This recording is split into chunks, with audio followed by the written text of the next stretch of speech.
Budapestitti seenaan addaa hojjetameera dubartoonni warqee meetii naasaa argamsiisanii rukuma kudhaniini mee kana kamitti ilaalte haala waliigalaa isaanitti hime. Rabbi galanni haa gahu galanni waaqa haa gahu akkuma jette warqii meetii fi naasaa arganneerra. Kun kaarungaadhi gorfi kan jedhamu sun kan dur dubbatamu sun arras deebi'ee dhufeera. Galanni waaqa haa gahu kanaan calqabneerra kanaan carraa kanaan banamee jira. Ammas immoo warri itti fufuus immoo qabxiin warri eventii bira kan itti fufuus immoo akkanuma ta'a jennee yaadna rabbi nu gargaara jechuudha. Akkuma beekamu isin shaakallii guddaa taasistanii qophii guddaa taasistanii gulaalleewwan adda addaa dabartanii as keessanii qabxii olaanaas ni argama jedhamee eegama. Mee haala waliigalaa qophii keessanii mee natti himi. Gulaala tanaan dura Hoolaandii Ingilootti gaggeessina turreeyyu bara inni nun taane Speen Maalagaa bakka jedhamutti gaggeessine akkasumas immoo achi dhiiranis dubartiidhanis achumatti gulaala kana gaggeessinee turre.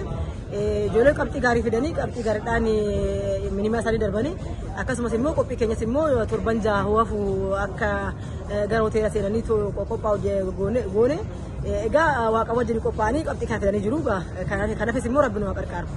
Egaan akkuma beekamu har'a Budapestitti argamna. Haaluma kanaanis immoo koongiresiin waldaa addunyaa konferensii gaggeessaa ture. Achirratti immoo badhaasa addaa siif kenneera. Gumaacha atileetiksiidhaan addunyaa irratti taasisteeni. Mee waa'ee badhaasa kanaa nutti himi. Gumaachi kiyya isa baay'ee miti. Badhaafni kiyyas immoo ijoolluma irra mo'atee kanaan duras mo'atanis fuuldurattis mo'atanidha. Maaliif waan isaan mo'ataniif waan isaan addunyaa irratti qabxii gaariif qabxii gurguddaa galmeessaniif badhaafame malee waan biraa duriin fiigicha kan dhiise immoo waan kana caalaa wannan dura irra godhan qabu. Badhaafni kiyya ijoollee kana jechaadha.